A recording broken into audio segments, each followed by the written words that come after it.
नमस्कार। और आप सुन रहे हैं सुन लो यूपीएससी।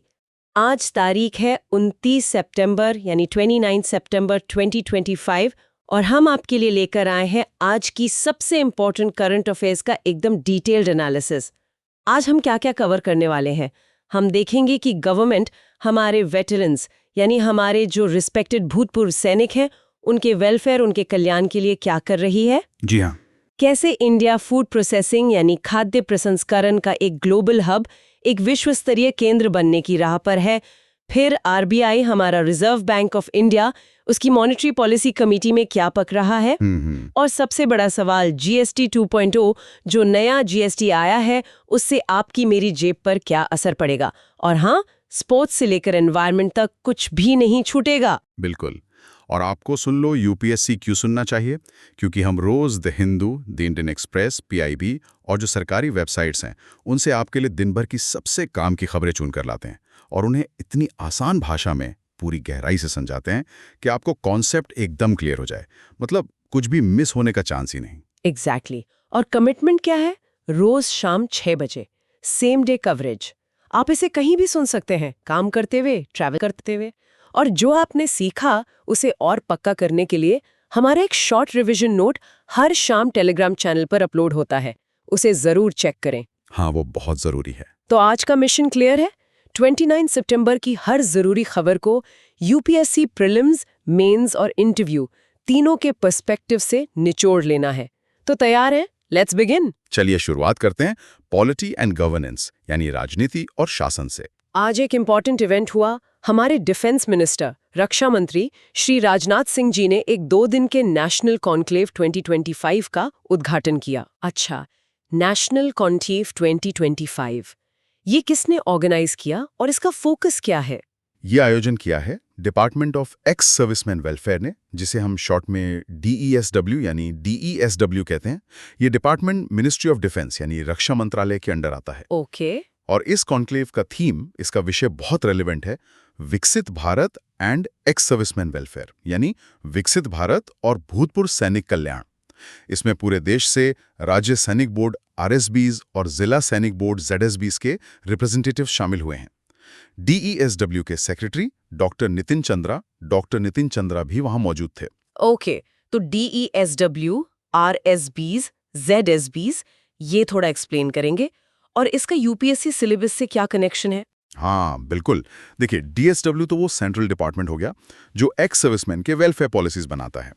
फिर आते हैं आरएसबीज यानी राज्य सैनिक बोर्ड्स। ये स्टेट लेवल यानी राज्य स्तरीय बॉडीज हैं जो स्टेट में एक्स सर्विसमैन के वेलफेयर स्कीम्स को कोऑर्डिनेट करते हैं, उनमें तालमेल बिठाते हैं।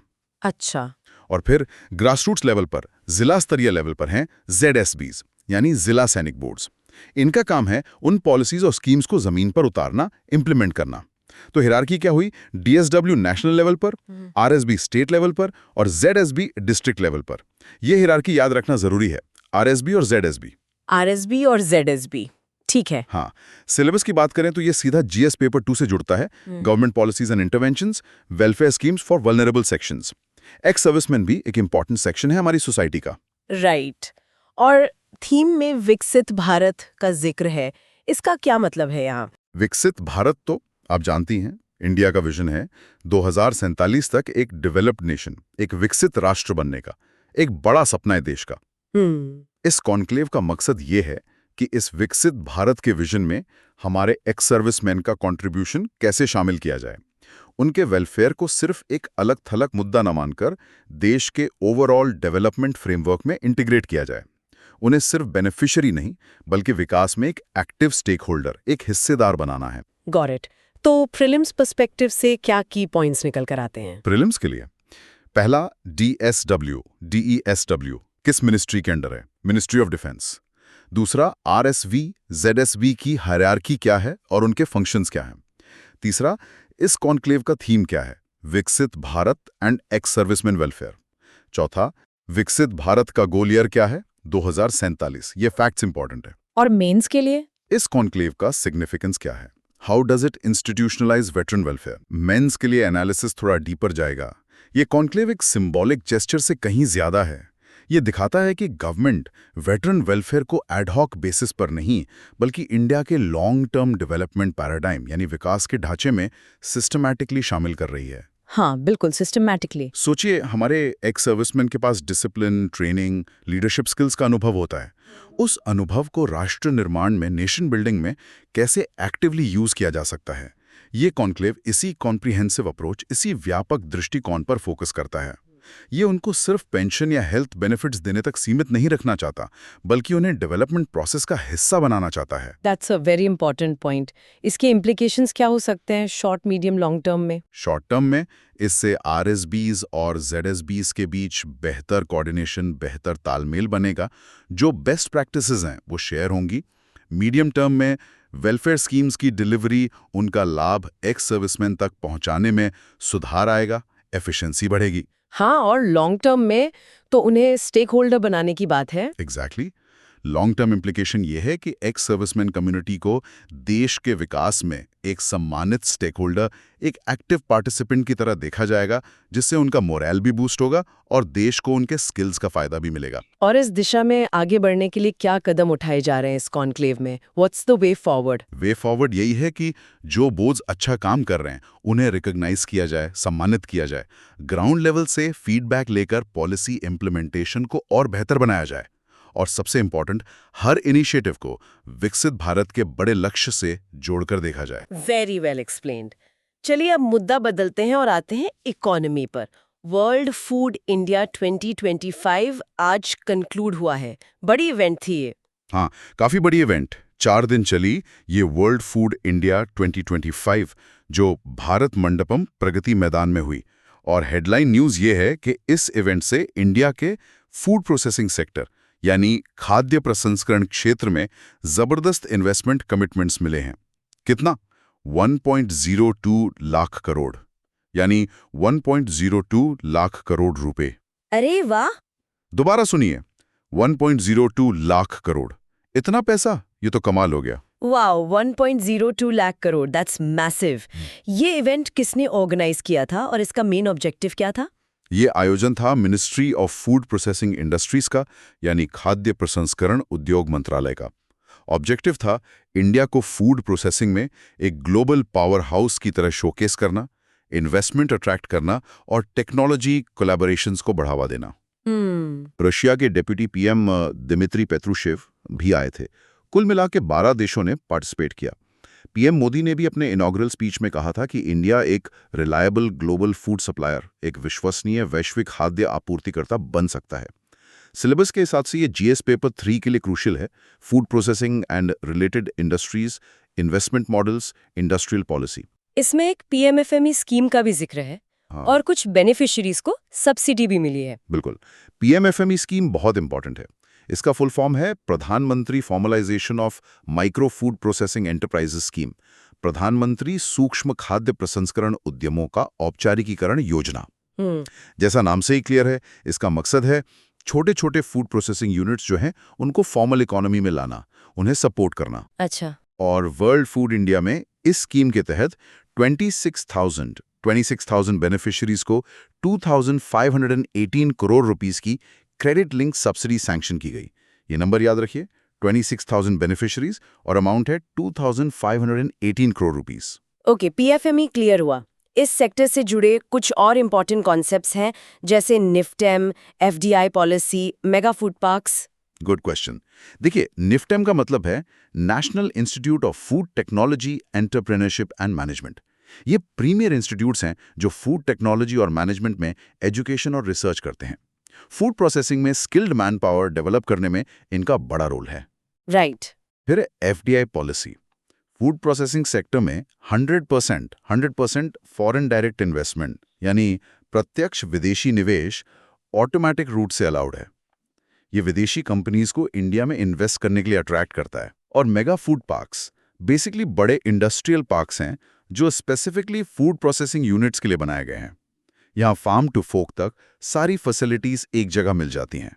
Collection centres, cold storage, processing units, testing labs वगैरह। इससे सप्लाई चेन एफिशिएंट बनती है। Fantastic explanation. तो प्रीलिम्स के लिए की टेकअवेज क्या होंगे इस इवेंट से? Prelims facts. Investment commitment 1.02 lakh crore. PMFME beneficiaries 26,000।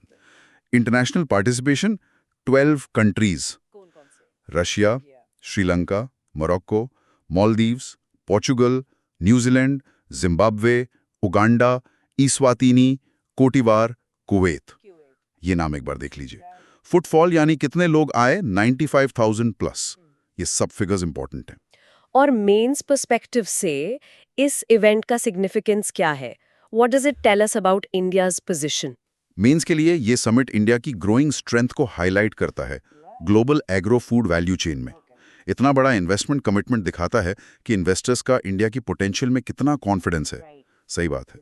और जो 12 देशों के साथ गवर्नमेंट टू गवर्नमेंट जीजी मीटिंग्स हुई हैं, वो बाइलेटरल एग्रीकल्चरल कोऑपरेशन यानी द्विपक्षीय कृषि सहयोग को बढ़ावा देंगी।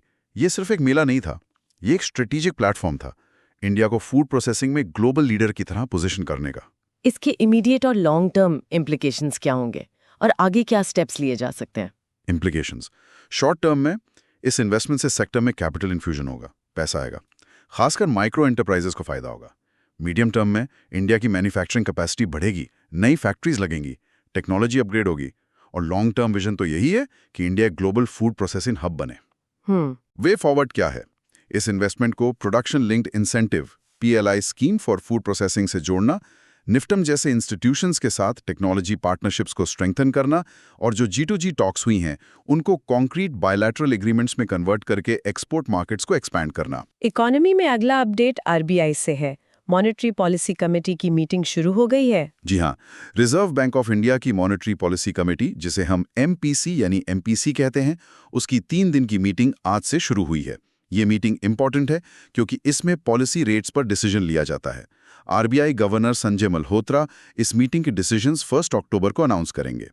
ये फाइनेंशियल ईयर 2026 या 46 की 4th मीटिंग है। सबकी नज़र तो रिपो रेट पर होगी। क्या उसमें कोई चेंज एक्सपेक्ट किया जा रहा है? अभी कितना है रिपो रेट? बिल्कुल, रिपो रेट ही सबसे की रेट होता है। अभी करंट रिपो रेट है 5.5%। 5.5%। हाँ, मार्केट में काफी स्पेकुलेशन है कि इस बार शायद इसमें कुछ बदलाव हो सकता है, मोस्ट लाइकली एक कट। अच्छा, MPC के बारे में थोड़ा बैकग्राउंड दे दूं। ये RBI एक्ट 1934 के तहत बनाई गई एक 6 मेंबर कमेटी है। इसमें एक नए मेंबर भी शामिल हुए हैं हाल ही में, इंद्रनील भट्टाचार्य, जिन्होंने राजीव रंजन को रिप्लेस किया है। Syllabus link, GS paper 3, monetary policy, inflation targeting, interest rates. Repo rate को आम आदमी की भाषा में कैसे समझें? बहुत सिंपल है। सोच लीजिए RBI बैंक्स का बैंक है। जब कमर्शियल बैंक्स जैसे SBI, HDFC वगैरह को शॉर्ट टर्म के लिए पैसों की जरूरत पड़ती है तो वो RBI से लोन लेते हैं। उस लोन पर RBI जो इंटरेस्ट लेता है वही रेपो रेट है। ओके। अगर RBI रेपो रेट बढ़ाता है तो बैंक्स के लिए पैसा लेना महंगा हो जाता है और वो आगे पब्लिक को भी महंगे लोन देते हैं। अगर RBI रेपो रेट घटाता है तो बैंक्स के लिए पैसा लेना सस्ता होता है और पोटेंशियली वो लोन सस्ते कर सकते हैं। ये इकोनॉमी में मनी सप्लाई और इन्फ्लेशन कंट्रोल करने का एक बड़ा टूल है। और MPC की कॉम्पोजिशन क्या है? कौन लोग होते हैं इसमें? MPC में टोटल 6 मेंबर्स होते हैं। 3 RBI से होते हैं, गवर्नर जो चेयरमैन होते हैं, एक deputy governor in charge of monetary policy और एक और RBI ऑफिसर। बाकी 3 मेंबर्स गवर्नमेंट द्वारा नॉमिनेट किए जाते हैं जो इकोनॉमिक्स या फाइनेंस के एक्सपर्ट्स होते हैं। अच्छा, नए मेंबर इंद्रनील भट्टाचार्य उन्हीं एक्सटर्नल मेंबर्स में से एक हैं। अभी RBI का जो ओवरऑल स्टांस है वो न्यूट्रल है, तटस्थ, जिसका मतलब है कि वो सिचुएशन के हिसाब से रेट्स बढ़ा भी सकते हैं, घटा भी सकते हैं या सेम रख सकते हैं। तो प्रीलिम्स के लिए MPC structure: governor Sanjay Malhotra, chairman, deputy governor Poonam Gupta, new member Indranil Bhattacharya. Meeting dates September 29, October 1 और करंट रेट रिपो 5.5% याद रखना है। करेक्ट। अब आते हैं मेंस एनालिसिस पर। एक SBI रिसर्च रिपोर्ट सजेस्ट कर रही है कि 25 बेसिस पॉइंट्स यानी 0.25% का रेट कट हो सकता है। क्यों? पहला रीजन, इन्फ्लेशन यानी महंगाई कंट्रोल में लग रही है। दूसरा इंपॉर्टेंट फैक्टर है हाल ही में इंप्लीमेंट हुआ GST 2.0। रिपोर्ट का अनुमान है कि GST 2.0 से आने वाले समय में इन्फ्लेशन और कम होकर 2% के लेवल तक भी जा सकती है। तीसरा रीजन, इंडिया की GDP growth first quarter Q1 of FY26 में 7.8% रही है, जो कि काफी स्ट्रांग है। स्ट्रॉन्ग ग्रोथ आरबीआई को थोड़ी कुशन देती है कि वो रेट्स कम करके ग्रोथ को और सपोर्ट कर सके, बिना इन्फ्लेशन की ज्यादा चिंता किए। तो मतलब अगर रेट कट होता है तो होम लोन्स, कार लोन्स ये सब सस्ते हो सकते हैं। थ्योरेटिकली यस, अगर रेपो रेट कम होता है तो बैंक्स की बोरोइंग कॉस्ट कम होती है। आइडियली बैंक्स को ये बेनिफिट कस्टमर्स को पास ऑन करना चाहिए, जिससे ईएमआईज कम हो सकती हैं। लेकिन यह हमेशा तुरंत या पूरा नहीं होता। बैंक्स अपने मार्जिन्स और दूसरे फैक्टर्स भी देखते हैं। सही है। पर डायरेक्शन यही होती है कि रेट कट से लोन सस्ते होने की उम्मीद बढ़ती है। ये पूरा मामला ग्रोथ और इन्फ्लेशन के बीच एक डेलिकेट बैलेंसिंग एक्ट है। वे फॉरवर्ड यही दिख रहा है कि अगर इन्फ्लेशन 2% से नीचे रहती है, जीडीपी ग्रोथ मोमेंटम बना रहता है, तो रेट कट की पॉसिबिलिटी काफी स्ट्रांग है। आपने जीएसटी 2.0 का जिक्र किया रेट कट के कॉन्टेक्स्ट में। इस पर भी एक अपडेट है फाइनेंस मिनिस्ट्री की रिपोर्ट से। हाँ बिल्कुल, फाइनेंस मिनिस्ट्री की जो मंथली इकोनॉमिक रिव्यू आई है उसमें कहा गया है कि जो रीसेंट जीएसटी रेट कट्स हुए हैं उनसे अगले साल इन्फ्लेशन कम होने में मदद मिलेगी और इकोनॉमिक ग्रोथ को भी बूस्ट मिलेगा। ये नए जीएसटी रिफॉर्म्स 22 सितंबर 2025 से लागू हुए हैं। क्या है इस जीएसटी 2.0 के मेन फीचर्स? सबसे बड़ा बदलाव क्या है? सबसे बड़ा बदलाव है सिंप्लीफिकेशन, यानी सरलीकरण। पहले जो मल्टी टीयर स्ट्रक्चर था उसको ड्रास्टिकली सिंप्लीफाई करके अब मेनली दो ही स्लैब्स रखे गए हैं, 5% और 18%। 18%? Yes, only two main slabs, 5% और 18%। सिर्फ दो? वाह। हाँ, कुछ सिन गुड्स हैं जैसे टोबैको प्रोडक्ट्स, उन पर एक हायर रेट है 40%। 40%? बट मेजॉरिटी आइटम्स अब इन दो स्लैब्स में आ गए हैं। ये पीएम मोदी ने 15 अगस्त को अनाउंस किया था और 56th जीएसटी काउंसिल मीटिंग में इस पर फाइनल डिसीजन हुआ था। सिलेबस के लिए again GS paper 3, tax reforms, inflation management, fiscal policy. दो स्लैब्स? हाँ। ये तो सुनने में काफी सिंपल लग रहा है, लेकिन इससे गवर्नमेंट के रेवेन्यू पर क्या इम्पैक्ट पड़ेगा? हाँ, सिंप्लीफिकेशन तो बड़ा कदम है, लेकिन इसका एक इमीडिएट इम्पैक्ट रेवेन्यू पर भी पड़ेगा। फाइनेंस मिनिस्ट्री का एस्टिमेट है कि इस सिंप्लीफिकेशन से गवर्नमेंट को सालाना लगभग 930 बिलियन 930 बिलियन रुपीस का रेवेन्यू लॉस हो सकता है। दोबारा सुनिए फिगर, 930 बिलियन 930 बिलियन रुपीस। ओह, ये तो काफी ज्यादा है। ये इंडिया की जीडीपी का करीब 0.5% है। इसके साथ ही जो कॉम्पेंसेशन सेस लगता था स्टेट्स को कॉम्पेंसेट करने के लिए, वो भी मार्च 2026 से बंद हो जाएगा, एक्सेप्ट फॉर सिन गुड्स। तो प्रीलिम्स के लिए ये new slabs 5% and 18%, sin goods rate 40%, effective date Sep 22 2025 और revenue impact 930 billion loss note करना होगा। यस, और एक और इंटरेस्टिंग फैक्ट प्रीलिम्स के लिए, अब लगभग 75% ऑफ द टैक्स बेस, यानी जिन चीज़ों पर टैक्स लगता है, वो 18% वाले स्लैब में आ गया।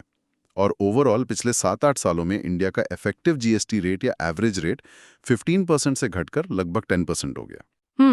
मेंस के लिए इस रिफॉर्म का एक बड़ा पॉजिटिव इम्पैक्ट है इन्वर्टेड ड्यूटी स्ट्रक्चर की प्रॉब्लम सॉल्व करना। इन्वर्टेड ड्यूटी स्ट्रक्चर, एक सेकंड, ये जरा फिर से बताना, ये थोड़ा कॉम्प्लिकेटेड लग रहा है। आसान भाषा में समझते हैं। मान लीजिए आप एक मैन्युफैक्चरर हैं जो बिस्किट बनाते हैं। बिस्किट बनाने के लिए आपको रॉ मटेरियल्स चाहिए, जैसे मैदा, चीनी, ऑयल। इन्वर्टेड ड्यूटी स्ट्रक्चर तब होता है जब आपके रॉ मटेरियल्स पर जीएसटी रेट, लेट्स से 12%, आपके फाइनल प्रोडक्ट बिस्किट पर लगने वाले जीएसटी रेट, लेट्स से 5% से ज्यादा हो। अच्छा। इससे क्या होता है, आप रॉ मटेरियल पर ज्यादा टैक्स पे करते हैं, लेकिन फाइनल प्रोडक्ट बेचकर कम टैक्स कलेक्ट करते हैं। इससे आपका पैसा इनपुट टैक्स क्रेडिट के रूप में फंस जाता है, जिसे रिफंड लेने में टाइम लगता है। ये खास करके एमएसएमईज के लिए वर्किंग कैपिटल, यानी रोजमर्रा के खर्चों के लिए जो पैसा चाहिए, उसकी प्रॉब्लम क्रिएट करता है। जीएसटी 2.0 ने रेट्स को स्ट्रीमलाइन करके इस प्रॉब्लम को काफी हद तक एड्रेस किया है। अच्छा, अब समझा। तो इससे एमएसएमईज को काफी रिलीफ मिलेगा? और क्या फायदे हैं मेंस पर्सपेक्टिव से? बिल्कुल, एमएसएमईज को वर्किंग कैपिटल ब्लॉकेज से राहत मिलेगी। दूसरा, जो 930 बिलियन रुपए का रेवेन्यू लॉस गवर्नमेंट झेल रही है, वो एक तरह से इकोनॉमी में फिस्कल स्टिमुलस का काम करेगा। लोगों के हाथ में ज्यादा पैसा बचेगा क्योंकि कुछ चीजें सस्ती होंगी, जिससे फेस्टिव सीजन में कंजम्पशन यानी खर्च बढ़ेगा। हाँ, ये तो है। तीसरा, जो पहले 12% और 28% के स्लैब्स थे, उनके हटने से टैक्स कैलकुलेशन और कंप्लायंस यानी कानून का पालन करना बिजनेसेस के लिए आसान हो गया है। चलो, कुछ तो आसान हुआ। लाइफ थोड़ी सिंपल हुई बिजनेसेस के लिए। इसके इम्प्लीकेशंस क्या देखती हैं आप? शॉर्ट टर्म में फेस्टिव सीजन आ रहा है तो कंज्यूमर गुड्स की डिमांड बढ़ सकती है क्योंकि कुछ चीजें सस्ती होंगी। मीडियम टर्म में मैन्युफैक्चरिंग सेक्टर की कॉम्पिटिटिवनेस बढ़ेगी क्योंकि इनपुट कॉस्ट स्ट्रक्चर बेहतर होगा। लॉन्ग टर्म में इस सिंप्लीफिकेशन से अनऑर्गेनाइज सेक्टर जो अभी टैक्स नेट से बाहर है उसका फॉर्मलाइजेशन बढ़ सकता है। ओवरऑल एक्सपेक्टेशन है कि इन्फ्लेशन कंट्रोल में रहेगा, मैन्युफैक्चरिंग को बूस्ट मिलेगा जो आत्मनिर्भर भारत के लिए पॉजिटिव है, और एमएसएमईज को बड़ा फायदा होगा। काफी डिटेल्ड एनालिसिस था जीएसटी 2.0 का। अब चलिए थोड़ा मूड चेंज करते हैं और इंटरनेशनल रिलेशंस पर आते हैं, पर क्रिकेट के जरिए। एशिया कप 2025 फाइनल की खबर है। जी हाँ, और खबर अच्छी है इंडिया के लिए। इंडियन क्रिकेट टीम ने फाइनल में पाकिस्तान को 5 विकेट से हराकर एशिया कप 2025 जीत लिया है। ये इंडिया का 9th एशिया कप टाइटल है। मैच के हीरो रहे तिलक वर्मा, जिन्होंने क्रूशल नाबाद 69 रन्स बनाए। दोबारा सुनिए, 69 नॉट आउट। अरे वाह, बढ़िया। पीएम मोदी ने भी टीम को बधाई दी और एक इंटरेस्टिंग फ्रेज यूज किया, #operation Sindoor on the games field. Operation Sindoor on the games field. Interesting. लेकिन ये टूर्नामेंट हुआ कहाँ था, और सुना है कुछ कंट्रोवर्सी भी हुई ट्रॉफी प्रेजेंटेशन के टाइम। हाँ, थोड़ा कॉन्टेक्स्ट समझना जरूरी है। ये टूर्नामेंट इस बार यूएई में खेला गया, दुबई और अबू धाबी में। इनिशियली इसको लेकर कुछ अनसर्टेनिटी थी, वेन्यू को लेकर, खासकर इंडिया पाकिस्तान टेंशन्स के चलते, जो पहलगाम अटैक के बाद बढ़ गई थी। सिक्योरिटी कंसर्न्स के कारण इसे न्यूट्रल वेन्यू यानी एक तटस्थ स्थान पर शिफ्ट किया गया। कंट्रोवर्सी ये हुई कि मैच के बाद जब ट्रॉफी देने की बारी आई तो इंडियन प्लेयर्स ने रिपोर्टेडली पाकिस्तान के एसीसी चीफ मोहसिन नकवी, जो कि पाकिस्तान के इंटीरियर मिनिस्टर भी हैं, उनसे ट्रॉफी लेने से मना कर दिया। ये सीधा जीएस पेपर 2 से जुड़ता है, bilateral relations, sports diplomacy. Wow, ये तो काफी सिग्निफिकेंट डेवलपमेंट है। तो प्रीलिम्स के लिए क्या पॉइंट्स नोट करने हैं? Prelims facts. टूर्नामेंट फॉर्मेट क्या था? 8 teams, T20I format. Venue UAE, Dubai and Abu Dhabi. Winner India, 9th title. Final में किसको हराया? Pakistan by 5 wickets. Key performer Tilak Varma, 69 runs. और मेंस के लिए इस इंसिडेंट का एनालिसिस क्या होगा? ये क्या दर्शाता है इंडिया पाकिस्तान रिलेशंस के बारे में? मेंस के लिए ये घटना स्पोर्ट्स डिप्लोमेसी के कॉम्प्लेक्सिटीज को उजागर करती है। पहली बात, टूर्नामेंट का वेन्यू चेंज होना ही दिखाता है कि दोनों देशों के बीच पॉलिटिकल टेंशन्स कितने डीप हैं कि बायलैटरल स्पोर्ट्स होस्ट करना मुश्किल हो रहा है। सही बात है। दूसरी बात, ट्रॉफी लेने से इनकार करना एक स्ट्रॉन्ग पॉलिटिकल स्टेटमेंट है, जो दिखाता है कि खेल के मैदान पर भी पॉलिटिकल डिफरेंसेस ओवरशैडो कर सकते हैं। तीसरा, न्यूट्रल वेन्यू का कॉन्सेप्ट इंपॉर्टेंट है। ये एक मैकेनिज्म है जिससे जियोपॉलिटिकल इश्यूज के बावजूद रीजनल कॉम्पिटिशंस कंटिन्यू हो सकते हैं। लेकिन ये इंसिडेंट दिखाता है कि न्यूट्रल वेन्यू भी टेंशन्स को पूरी तरह डिफ्यूज नहीं कर पाता। स्पोर्ट्स कैसे पॉलिटिकल एक्सप्रेशन का एक जरिया बन जाता है, ये इसका एक क्लियर एग्जाम्पल है। थोड़ी गंभीर बात है ये। इसका फ्यूचर इम्प्लीकेशंस क्या हो सकता है? शॉर्ट टर्म में तो ये लगता है कि इंडिया पाकिस्तान के बीच जो स्पोर्टिंग टाइज हैं वो स्ट्रेन्ड रहेंगे। मीडियम टर्म में शायद न्यूट्रल वेन्यूज पर ही बायलैटरल सीरीज या टूर्नामेंट्स खेलने का ट्रेंड सेट हो जाए, अगर खेलना हुआ तो। लॉन्ग टर्म में ये साउथ एशिया में स्पोर्ट्स डिप्लोमेसी की लिमिटेशंस को हाईलाइट करता है। जब तक कोर पॉलिटिकल इश्यूज रिजॉल्व नहीं होते, स्पोर्ट्स भी उससे अछूता नहीं रह सकता। वे फॉरवर्ड यही है कि न्यूट्रल वेन्यूज एक प्रैक्टिकल सोल्यूशन है कॉम्पिटिशन्स को जारी रखने का, लेकिन पॉलिटिकल सेंसिटिविटीज स्पोर्ट्स प्रोटोकॉल्स को इन्फ्लुएंस करती रहेंगी। आइडियली स्पोर्ट्स को पॉलिटिक्स से अलग रखना चाहिए रीजनल कॉपरेशन के लिए, पर रियलिटी अक्सर डिफरेंट होती है। बिल्कुल सही कहा। चलिए आगे बढ़ते हैं और environment and disaster management section में आते हैं। आज एक इंटरनेशनल डे ऑब्जर्व किया गया। यस, आज 29 सितंबर को 6th international day of awareness of food loss and waste, खाद्य हानि और बर्बादी पर जागरूकता का अंतर्राष्ट्रीय दिवस मनाया गया। इस दिन का फोकस होता है फूड लॉस और फूड वेस्ट, यानी खाद्य हानि और खाद्य बर्बादी को कम करने के लिए अवेयरनेस बढ़ाना और एफर्ट्स को स्केल अप करना। इसका मेन गोल जुड़ा है सस्टेनेबल डेवलपमेंट गोल टारगेट 12.3 से। SDG 12.3। हाँ, ये टारगेट क्या है? 2030 तक पर कैपिटा ग्लोबल फूड वेस्ट को आधा करना, हाफ करना। दोबारा सुनिए goal, SDG 12.3, halve per capita global food waste by 2030। ये दिन कब इस्टेब्लिश हुआ था और फूड लॉस और फूड वेस्ट में क्या फर्क है? ये अक्सर कंफ्यूज करता है। Good question. ये दिन यूनाइटेड नेशंस जनरल असेंबली ने 2019 में एक रेजोल्यूशन 74209 के थ्रू एस्टैब्लिश किया था। इसको food and agriculture organisation FAO और UN एनवायरनमेंट प्रोग्राम UNEP मिलकर को-कन्वीन करते हैं। Syllabus link GS paper 3, environmental conservation, sustainable development, food security. Okay. अब आते हैं डिफरेंस पर। फूड लॉस, खाद्य हानि, होता है प्रोडक्शन स्टेज से लेकर प्रोसेसिंग और डिस्ट्रीब्यूशन स्टेज तक, लेकिन रिटेल लेवल से पहले, यानी खेत से लेकर मंडी या फैक्ट्री तक जो फूड खराब हो जाता है। फूड वेस्ट, खाद्य बर्बादी, होता है रिटेल लेवल पर, सुपरमार्केट में, दुकान में, और कंज्यूमर लेवल पर, हमारे घरों में, रेस्टोरेंट्स में, जो खाना खरीदने के बाद या प्लेट में आने के बाद वेस्ट होता है। Simple difference, loss happens before it reaches the consumer, waste happens at और आफ्टर द कंज्यूमर पॉइंट। और इसका क्लाइमेट चेंज से क्या कनेक्शन है? क्लाइमेट इम्पैक्ट कितना बड़ा है? कनेक्शन बहुत बड़ा और अलार्मिंग है। आपको जानकर हैरानी होगी कि ग्लोबली जो फूड वेस्ट होता है वो पूरे एग्री फूड सिस्टम के ग्रीन हाउस गैस एमिशंस का 8 से 10% कंट्रीब्यूट करता है। सच में 8 से 10%? हाँ, 8-10%। ये बहुत बड़ा नंबर है। इसका मतलब जो खाना हम वेस्ट करते हैं वो सिर्फ रिसोर्सेज की बर्बादी नहीं है, वो क्लाइमेट चेंज को भी फ्यूल कर रहा है। अब कुछ शॉकिंग फिगर्स प्रीलिम्स के लिए। ग्लोबली हर इंसान पर person on average 74 kilograms food हर साल वेस्ट करता है। 74 किलो? बाप रे। Just imagine 74 kgs per person per year. दुनिया की 1.4 बिलियन हेक्टेयर्स जमीन, जो कि एक बहुत बड़ा एरिया है, ऐसे फूड को उगाने में यूज होती है जो कभी खाया ही नहीं जाता, वेस्ट हो जाता है। डेटा कहता है कि हार्वेस्ट से लेकर रिटेल के बीच में लगभग 14% फूड लॉस हो जाता है और टोटल फूड प्रोड्यूस्ड का करीब 17% फाइनली वेस्ट हो जाता है, रिटेल प्लस कंज्यूमर लेवल पर। ये नंबर्स याद रखना जरूरी हैं। 74 kg per capita waste, 14% loss, 17% waste. ये फिगर्स तो सच में स्टैगरिंग है। इंडिया की सिचुएशन क्या है इसमें, और मेंस पर्सपेक्टिव से इस इशू की इंपॉर्टेंस क्या है? मीन्स के लिए food loss and waste reduction अब सिर्फ फूड सिक्योरिटी का मुद्दा नहीं रहा, ये एक इंपॉर्टेंट क्लाइमेट सोल्यूशन के तौर पर भी देखा जा रहा है, क्योंकि फूड वेस्ट कम करके हम green house gas emissions directly come कर सकते हैं। इंडिया की बात करें तो यहाँ पोस्ट हार्वेस्ट लॉसेस, यानी फसल कटने के बाद होने वाला नुकसान काफी ज्यादा है। एक एस्टिमेट के अनुसार ये लगभग 1.5 ट्रिलियन रुपए एनुअली है। दोबारा सुनिए, 1.5 ट्रिलियन रुपए। 1.5 ट्रिलियन रुपए? हाँ, ये इंडिया के एग्रीकल्चरल GDP का करीब 3.7% है।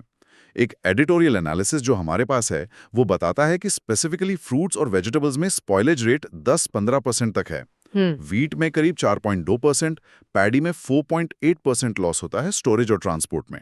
तो इस प्रॉब्लम से निपटने के लिए क्या सॉल्यूशंस हैं? What's the way forward? Way forward है एक मल्टी प्रॉन्ग्ड अप्रोच। पहला, सर्कुलर सॉल्यूशंस को अपनाना, जैसे जो फूड वेस्ट हो रहा है उसको लैंडफिल में फेंकने के बजाय फूड बैंक्स को डोनेट करना, कम्युनिटी किचन्स में यूज करना, उससे कंपोस्ट बनाना, खाद बनाना, एनिमल फीड बनाना या फिर बायो एनर्जी जनरेट करना। सही। दूसरा, इंफ्रास्ट्रक्चर में इन्वेस्ट करना, cold storage facilities, better transportation, processing units को बढ़ाना ताकि पोस्ट हार्वेस्ट लॉसेस कम हों। तीसरा, अवेयरनेस कैंपेन्स चलाना कंज्यूमर लेवल पर बिहेवियर चेंज लाने के लिए। और चौथा, फूड लॉस रिडक्शन टारगेट्स को national policies including climate strategies में इंटीग्रेट करना। ये एक कलेक्टिव रिस्पॉन्सिबिलिटी है जिसमें गवर्नमेंट्स, बिजनेसेस, फार्मर्स और हम सब कंज्यूमर्स को अपना रोल प्ले करना होगा। चलिए अब साइंस एंड टेक्नोलॉजी, विज्ञान और प्रौद्योगिकी सेक्शन पर चलते हैं।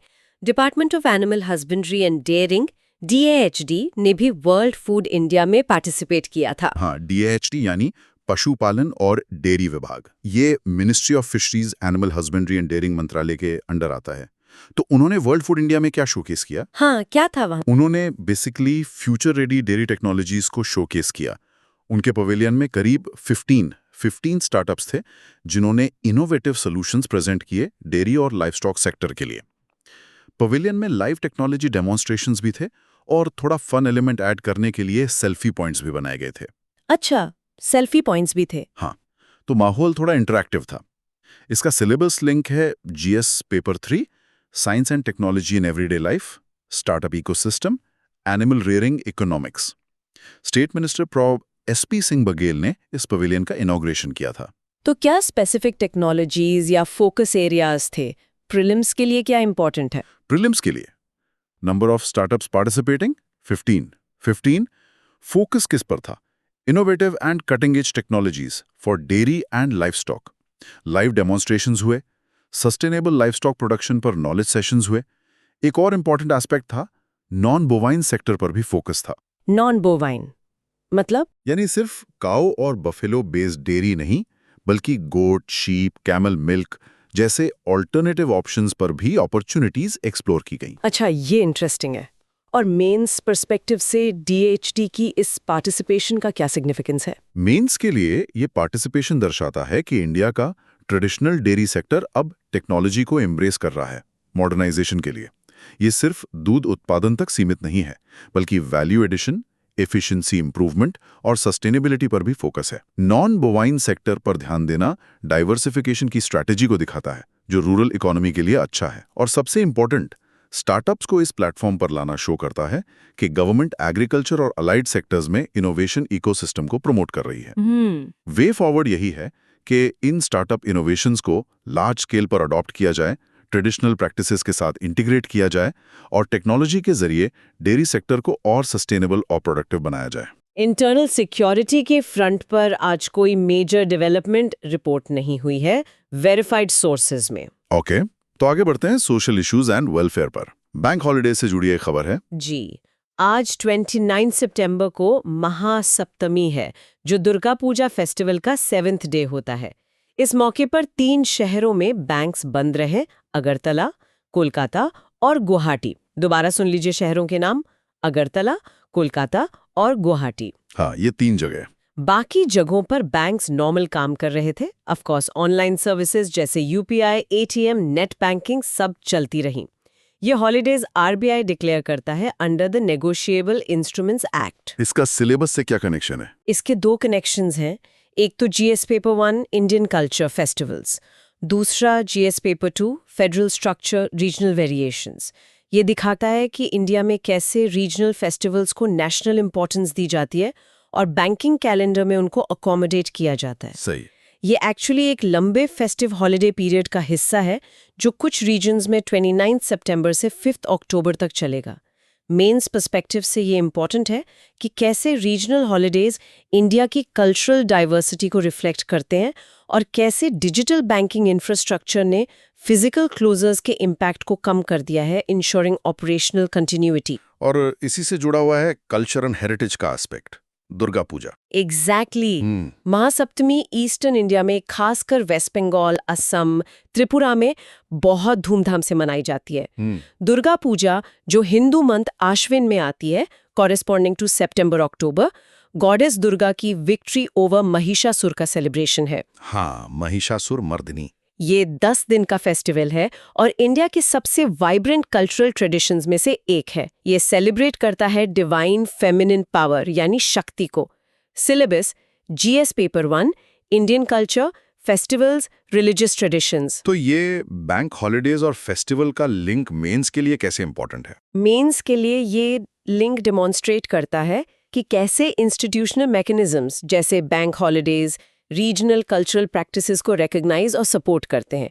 ये सिर्फ एक छुट्टी नहीं है, ये उस रीजन की कल्चरल आइडेंटिटी का एक्नॉलेजमेंट है with in the national framework. ये फेस्टिवल सिर्फ रिलीजियस इवेंट्स नहीं होते, ये community bonding, cultural expression, art, music, food सबका सेलिब्रेशन होते हैं। बिल्कुल। और जब इनको इंस्टीट्यूशनल सपोर्ट मिलता है तो ये ट्रेडिशंस प्रिजर्व होती हैं और फ्लोरिश करती हैं। अब आते हैं एक इंटरेस्टिंग सेक्शन पर, एथिक्स लिंकेजेस। जो एशिया कप ट्रॉफी रिफ्यूजल वाला इंसिडेंट हुआ, उसको एक एथिकल केस स्टडी की तरह देखते हैं। हाँ, ये काफी रेलेवेंट केस स्टडी है। सिचुएशन दोबारा बता देते हैं। इंडियन क्रिकेट टीम ने एशिया कप 2025 की ट्रॉफी पाकिस्तान के ऑफिशियल मोहसिन नकवी से लेने से मना कर दिया, जो न सिर्फ एसीसी चीफ थे बल्कि पाकिस्तान के इंटीरियर मिनिस्टर भी हैं। रीजन बताया गया दोनों देशों के बीच पॉलिटिकल टेंशंस। तो इसमें एथिकल डायमेंशंस क्या-क्या इन्वॉल्व्ड हैं? पहला, कॉन्फ्लिक्टिंग लॉयल्टीज, विरोधाभासी निष्ठाएं। एक तरफ प्लेयर्स की लॉयल्टी अपने देश की पॉलिटिकल पोजीशन की तरफ है, दूसरी तरफ उनकी प्रोफेशनल रिस्पॉन्सिबिलिटी है स्पोर्ट्स प्रोटोकॉल फॉलो करने की। किसको प्रायोरिटाइज करें? ये तो मुश्किल सवाल है। दूसरा डायमेंशन है protocol versus principles. Diplomatic courtesy protocol ज्यादा इंपॉर्टेंट है या फिर नेशनल पॉलिटिकल स्टैंड प्रिंसिपल? तीसरा, रोल सेपरेशन का इशू। क्या एक स्पोर्ट्स पर्सन को इंटरनेशनल स्टेज पर अपनी पॉलिटिकल आइडेंटिटी को अपने स्पोर्टिंग रोल से अलग रखना चाहिए या ये पॉसिबल ही नहीं है? इसका एनालिसिस क्या होगा एक एथिक्स पर्सपेक्टिव से? एनालिसिस यही कहता है कि ये इंसिडेंट जियोपॉलिटिकल रियलिटीज और स्पोर्टिंग आइडियल्स के बीच के टेंशन को हाईलाइट करता है। प्लेयर्स एक एथिकल डिलेमा में थे। उन्होंने प्रोटोकॉल फॉलो करने के बजाय अपने नेशनल पॉलिटिकल अलाइनमेंट को चूज किया। ये डिसीजन स्पोर्टिंग ट्रेडिशंस और स्पोर्ट्समैन स्पिरिट पर नेशनल पॉलिटिकल कंसिडरेशंस को प्रेफरेंस देना दिखाता है। इसमें कोई राइट या रॉन्ग आंसर देना मुश्किल है, क्योंकि दोनों साइड्स के आर्ग्यूमेंट्स वैलिड हो सकते हैं डिपेंडिंग ऑन द पर्सपेक्टिव। लेकिन ये एथिक्स में ड्यूटी एथिक्स वर्सेस कंसीक्वेंशियलिज्म जैसी डिबेट्स को ट्रिगर करता है। और इसके इम्प्लीकेशंस क्या हैं from an ethical stand point? Implications ये हैं कि ये एक प्रेसिडेंट सेट कर सकता है जहां political differences routinely sporting protocols को ओवरशैडो करने लगेंगे। ये स्पोर्ट्स को as a tool for dialogue use करने की पॉसिबिलिटी को कमजोर कर सकता है।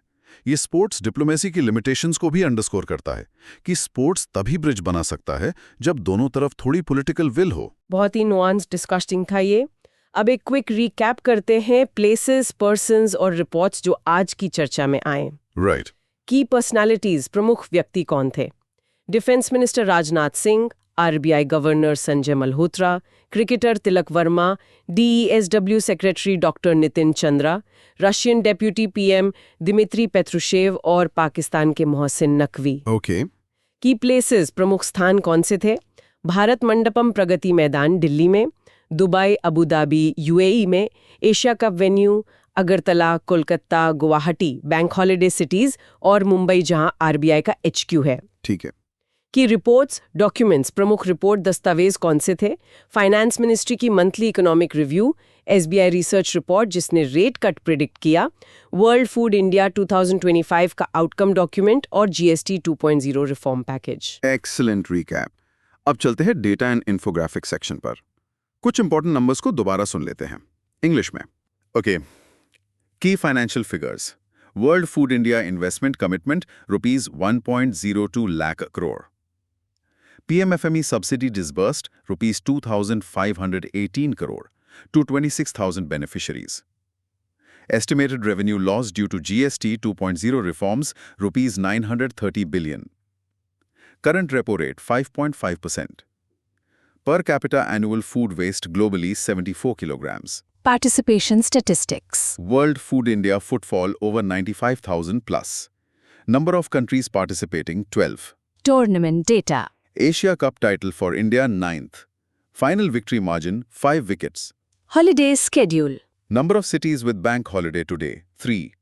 Duration of festive holiday period in some regions 7 consecutive days. अब फोकस करते हैं एडिटोरियल इनसाइट्स पर, खासकर फूड लॉस एंड वेस्ट पर, जो एडिटोरियल एनालिसिस हमारे पास है। हाँ, ये एडिटोरियल काफी इंपॉर्टेंट पॉइंट्स रेज करता है। पहला, शॉकिंग स्टैटिस्टिक। दुनिया भर में जो टोटल फूड प्रोड्यूस होता है उसका लगभग 1/3 यानी 1/3 या तो लॉस हो जाता है या वेस्ट हो जाता है। 1/3। 1/3 बहुत ज्यादा है ये तो। इंडिया के कॉन्टेक्स्ट में पोस्ट हार्वेस्ट लॉसेस का एस्टिमेट है 1.5 ट्रिलियन रुपीस एनुअली, जो हमारी एग्रीकल्चरल जीडीपी का 3.7% है। दोबारा सुनिए ये figure, 1.5 trillion rupees. Editorial specific numbers भी देता है। फ्रूट्स और वेजिटेबल्स में स्पॉइलेज 10-15% तक है। वीट में लॉस करीब 4.2%, पैडी में 4.8%। तो एडिटोरियल क्या पॉलिसी रिकमेंडेशंस देता है? एडिटोरियल का जोर है इंटीग्रेटेड सॉल्यूशंस पर। पहला, infrastructure investment, cold chains, storage, processing facilities. दूसरा, promoting solutions like food banks and community kitchens ताकि surplus food waste ना हो। तीसरा, circular economy approaches को mainstream करना, जैसे food waste से compost बनाना, animal feed बनाना या bioenergy produce करना। और चौथा, और शायद सबसे important, food loss and waste reduction को national climate strategies का integral हिस्सा बनाना, क्योंकि जैसा हमने डिस्कस किया, इसका climate impact बहुत significant है। कंक्लूजन यही है कि हर फूड आइटम जो हम बचाते हैं वो सिर्फ किसी का पेट नहीं भरता, वो हमारे एनवायरनमेंट, हमारे इकोसिस्टम्स और हमारी इकोनॉमी को भी बचाता है। ये न्यूट्रिशन सिक्योरिटी और क्लाइमेट गोल्स दोनों के लिए क्रिटिकल हैं। Absolutely critical. चलिए, अब वक्त है आज की पूरी डिस्कशन के की टेकअवेज का, एकदम रैपिड फायर स्टाइल में। Prelims facts ready. Let's go. Asia cup 2025, India का 9th टाइटल, T20I फॉर्मेट हुआ यूएई में, 8 टीम्स ने पार्टिसिपेट किया। World food India 2025, 1.02 lakh crore rupees commitments, footfall over 95,000 plus. RBI MPC meeting, dates September 29 to October 1, current repo rate 5.5%। Governor Sanjay Malhotra. Mahasaptami bank holiday September 29 को, अगरतला, कोलकाता, गुवाहाटी में। GST 2.0, 2 main slabs 5% और 18%, sin goods 40% पर। September 22, 2025 से effective. PMFME scheme, 26,000 beneficiaries को 2,518 crore rupees subsidy मिली। National conclave 2025, ex serviceman, theme Viksit Bharat and ex serviceman welfare, inauguration Rajnath Singh द्वारा। Food loss day September 29, annually linked to SDG 12.3, global per capita food waste 74 kilograms. DAT participation, 15 startups ने dairy take दिखाई world food India pavilion में। India Pakistan cricket controversy, Indian team ने पाकिस्तान के मोहसिन नकवी से trophy लेने से इनकार किया। GST reforms, revenue impact, estimated loss 930 billion rupees, 0.5% of GDP. Food waste climate impact contributes 8 to 10% of agri-food system emissions. MPC composition, 6 members, नए external member Indranil Bhattacharya. Super rapid fire. अब mains practice questions, aspirants इन पर लिखने की कोशिश जरूर करें। Okay, here are 5 potential questions based on today's discussion. 1. GS2.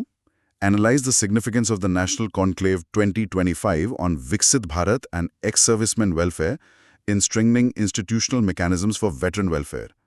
Discuss how such initiatives contribute to inclusive development, 150 words. 2. GS3. Critically examine the economic implications of the 1.02 lakh crore investment commitments received at World Food India 2025. Evaluate how such investments can transform India's position in global agri-food value chains and contribute to achieving food security objectives. 250 words. 3. GS3. Assess the potential impact of the GST 2.0 reforms on inflation management and economic growth in India. Discuss whether the simplified two-slab structure addresses the complexities that plague the original GST implementation. 150 words. 4. Sports and politics often intersect in international relations, sometimes overshadowing sporting achievements. Examine the statement in the context of the Asia Cup 2025 trophy controversy. Discuss the role and limitations of sports diplomacy in bilateral relations.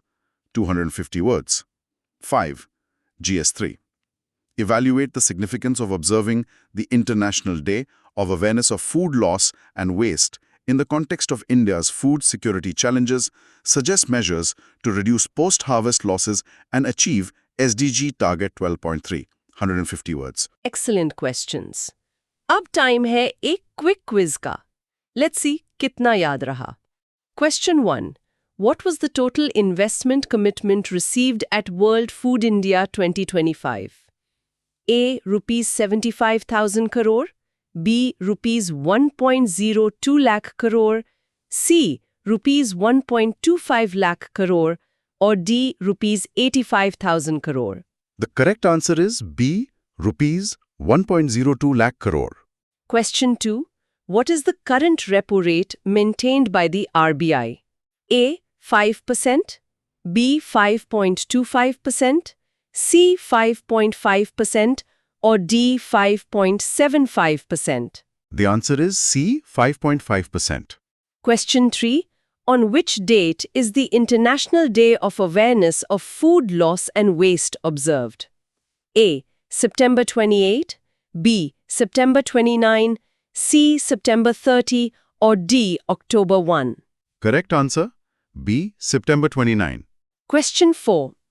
What are the two main tax slabs under the GST 2.0 reforms? A. 5% and 12%. B. 5% and 18%. C. 12% and 18%. Or D. 18% and 28%. The right answer is B. 5% and 18%. Last question, question 5. The Asia Cup 2025 victory was India's title in the tournament. A 7th, B 8th, C 9th, D 10th. And the answer is C, 9th. 9th. Fantastic. अगर आपने सारे सही जवाब दिए तो जबरदस्त, नहीं तो कोई बात नहीं, रिवीजन नोट है ही। अब जल्दी से लिखते हैं flash cards for quick recall. Flashcard time. World Food India 2025 concluded Sep 29 1.02 lakh crore commitment. 2. Mahasaptami Durga Puja का 7वां दिन मनाया गया Sep 29 3 शहरों में bank holiday. 3. RBI MPC meeting started Sep 29 3 दिन की डेलिब्रेशन डिसीजन October 1 को। 4. Asia Cup 2025 India wins 9th title beating Pakistan by 5 wickets in Dubai final. 5. GST 2.0 simplified two slab structure 5% and 18% effective Sep 22-2025. 6. National Conclave 2025 Defense Ministry event theme Viksit Bharat and ex-servicemen welfare. 7. PMFME scheme Rupees 2,518 crore credit link subsidy for 26,000 microfood enterprises. 8. Food Loss Day Sep 29 UN Day targets SDG 12.3 half food waste by 2030. 9. DAHD participation 15 startups showcased dairy tech at World Food India Pavilion. 10. Tilak Verma cricketer scored unbeaten 69 runs in Asia Cup final. Perfect. और अब आज के लिए हमारा final segment, एक dose of motivation. Dear UPSC aspirants, आज की पूरी चर्चा से एक बात साफ है, governance, economy, society, environment, culture, ये सब आपस में कैसे जुड़े हुए हैं। बिल्कुल। वेटरन्स का वेलफेयर विकसित भारत से कैसे जुड़ता है, फूड प्रोसेसिंग इन्वेस्टमेंट इकोनॉमी को कैसे बदलता है, जीएसटी रिफॉर्म्स इन्फ्लेशन को कैसे इम्पैक्ट करते हैं, रीजनल फेस्टिवल्स नेशनल आइडेंटिटी का हिस्सा कैसे हैं, और इवन एक क्रिकेट मैच इंटरनेशनल रिलेशंस की पिक्चर कैसे दिखा सकता है। यही इंटरलिंकिंग समझना यूपीएससी का कोर है। हर खबर, हर इवेंट प्रीलिम्स के लिए फैक्ट्स देता है और मेंस के लिए एनालिसिस के पॉइंट्स देता है। सही बात है। की क्या है? कंसिस्टेंसी, रोज पढ़ना, करंट इवेंट्स को सिलेबस से लिंक करना और अपना एनालिटिकल फ्रेमवर्क डेवलप करना। याद रखिए, आज की खबर कल का सवाल बन सकती है, तो कंसिस्टेंट रहिए, क्यूरियस रहिए और रोज अपने नॉलेज बेस को थोड़ा थोड़ा बढ़ाते रहिए। आपका आज का डेडिकेशन ही आपकी कल की सक्सेस लिखेगा। बिल्कुल। और इस पूरी डिस्कशन को एक बार फिर से जरूर सुनिएगा। कॉन्सेप्ट्स और क्लियर होंगे, फैक्ट्स याद रहेंगे। ये सिर्फ एग्जाम के लिए ही नहीं, एक इन्फॉर्म्ड और अवेयर सिटीजन बनने के लिए भी जरूरी है।